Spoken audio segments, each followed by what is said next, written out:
It is the product of one of the most intelligent and industrious of creatures, whose miniature society is one of the most sophisticated in the animal kingdom. It's been used in religious and pagan celebrations, and its medicinal qualities have been known for centuries. It all begins in a field where worker honeybees suck nectar from flower blossoms, such as clover. They store it in their honey sac, then return to the hive where other worker bees suck it out and chew it, breaking down the nectar's complex sugars into two simple sugars called glucose and fructose. The bees then deposit the nectar into the cells of the wax honeycombs they've built.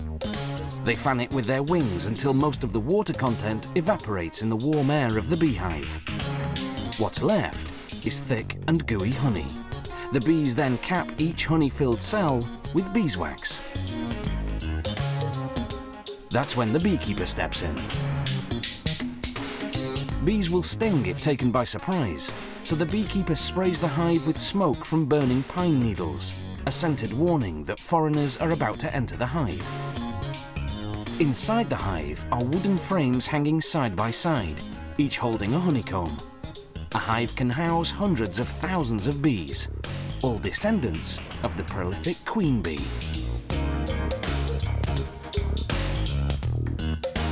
The queen bee lays up to 2,000 eggs per day, creating the workforce needed to feed and protect the colony. But the beekeeper tricks the colony's defenders. He replaces the hive's cover with a device called a bee escape, which smells like cherries. Bees dislike the scent, so most fly to the bottom sections of the hive. Another warning spray, and the beekeeper removes the bee escape. Now, he can escape with the honeycombs.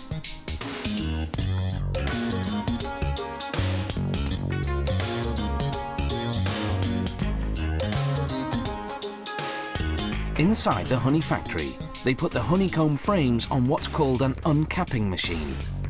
Like a razor, it shaves off the wax caps of the honey-filled cells of the combs.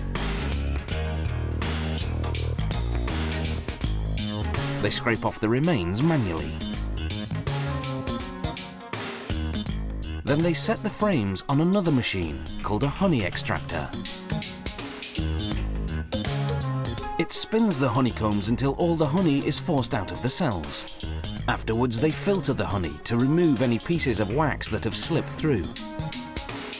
Then the honey is ready for bottling.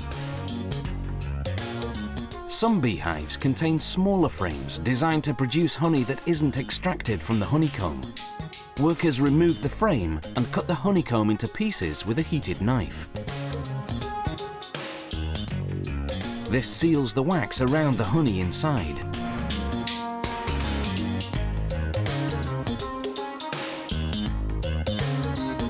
This wax is edible.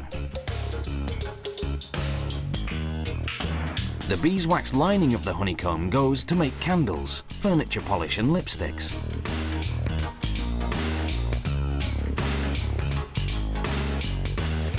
When producers have more liquid honey than they can sell, they simply let it granulate, where it develops sugar crystals that turn hard and white. Then, when orders come in, they return it to its original liquid form by heating it to 130 degrees Fahrenheit. The jars are vacuum cleaned, then filled.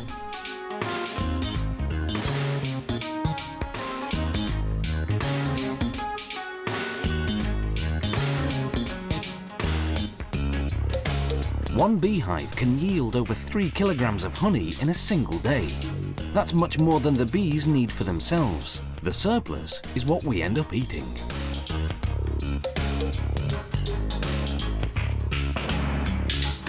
Honey production today is both efficient and humane. For centuries, the only way to harvest honey from hives had been to kill the bees. Then in 1851, an American beekeeper invented a way to get the honey, yet spare the bees. His method, with the removable honeycomb frames, is the one we still use today.